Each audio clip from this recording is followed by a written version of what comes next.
ഞാൻ ഡോക്ടർ അർജുൻ, ചെങ്ങമ്പള്ളി റെമേഡിയം.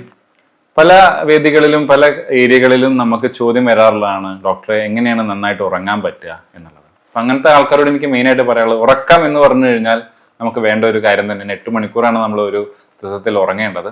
അപ്പം അതെങ്ങനെ നമുക്ക് കറക്റ്റായിട്ട് കിട്ടാം, അതിൽ ഞാൻ എൻ്റെ പേഴ്സണലി ഉപയോഗിക്കുന്ന ഒരു ചെറിയൊരു ടെക്നിക്കാണ് ഞാൻ നിങ്ങൾക്ക് പറഞ്ഞു തരാൻ പോകുന്നത്. അതായത് പല ടെൻഷൻസും നമുക്കുണ്ടാവും. ആദ്യം അതെല്ലാം മാറ്റി വെക്കുക എന്നുള്ളതാണ് ആദ്യത്തെ കാര്യം. കാരണം നമുക്ക് ഇനി വേണ്ടത് റെസ്റ്റാണ്. പിന്നെ ഉറങ്ങാൻ ഏറ്റവും നല്ല പൊസിഷൻ എന്ന് പറഞ്ഞു കഴിഞ്ഞാൽ ഇടത് ഭാഗത്തേക്ക് ചെരിഞ്ഞ് കിടക്കുക എന്നുള്ളതാണ് സെക്കൻഡ് സ്റ്റെപ്പ്. ഇടത് ഭാഗത്തേക്ക് ചെരിഞ്ഞ് കിടന്നു കഴിഞ്ഞാൽ ഓൾറെഡി നമ്മൾ തല ചെരിഞ്ഞു പോകും. അപ്പൊ അതിനെ സപ്പോർട്ട് ചെയ്യാൻ വേണ്ടി ഒരു പില്ലോ ലെഫ്റ്റ് സൈഡിൽ വെച്ച് കഴിഞ്ഞാൽ തല സ്ട്രെയിറ്റ് ആയി. ഓക്കെ, അതേപോലെ തന്നെ ഇടത് കൈ ഒന്ന് നീട്ടി വെക്കാം. ഓക്കെ, വലത് കൈ നോർമലായിട്ട് വിട്ട് കളയാം. വലത് കാൽമുട്ട് ഒന്ന് ജസ്റ്റ് ബെൻഡ് ചെയ്ത് കൊടുത്തു കഴിഞ്ഞാൽ കറക്റ്റ്. ഇപ്പൊ നമുക്ക് BLS-ലൊക്കെ പറയുന്ന റിക്കവറി പൊസിഷനൊക്കെ പറയാറുണ്ട്. അതേപോലെ തന്നെ അപസ്മാനം വരുമ്പോൾ നന്നായിട്ട് എങ്ങനെ പൊസിഷൻ സെറ്റ് ചെയ്യണമെന്നൊക്കെ പറയാറുണ്ട്. ആ ഒരു പൊസിഷനാണ് നമ്മൾ പറയുന്നത്. അപ്പൊ ഇടത് ഭാഗത്തേക്ക് ചെരിഞ്ഞു കിടന്നു, ഒരു പില്ലോ വെച്ചു, ഇടത് കൈ ഒന്ന് നീട്ടി വെച്ചു, വലത് കാൽമുട്ട് ഒന്ന് ബെൻഡ് ചെയ്തു.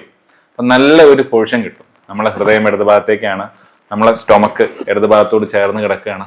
നമ്മുടെ ഡിസെൻഡിങ് കോളം അവസാന ഭാഗം, അവസാനത്തെ അബ്സോർപ്ഷൻ നടക്കുന്നത് ഡിസെൻഡിങ് കോളോണിലാണ്, അത് ഇടത് ഭാഗത്താണ്. അപ്പൊ ഇവർക്കെല്ലാം നല്ല രീതിയിൽ റെസ്റ്റ് കിട്ടും. നമ്മളെ ടെൻഷനും ഒഴിവാക്കി കഴിഞ്ഞാൽ സിമ്പിളായിട്ട് നമുക്ക് ഉറക്കം നല്ല രീതിയിൽ തന്നെ കിട്ടും. ഇത് ഞാൻ പേഴ്സണലി ഉപയോഗിക്കുന്ന ടെക്നിക്കാണ്, ഞാൻ ഒന്നുകൂടി പറയാണ്.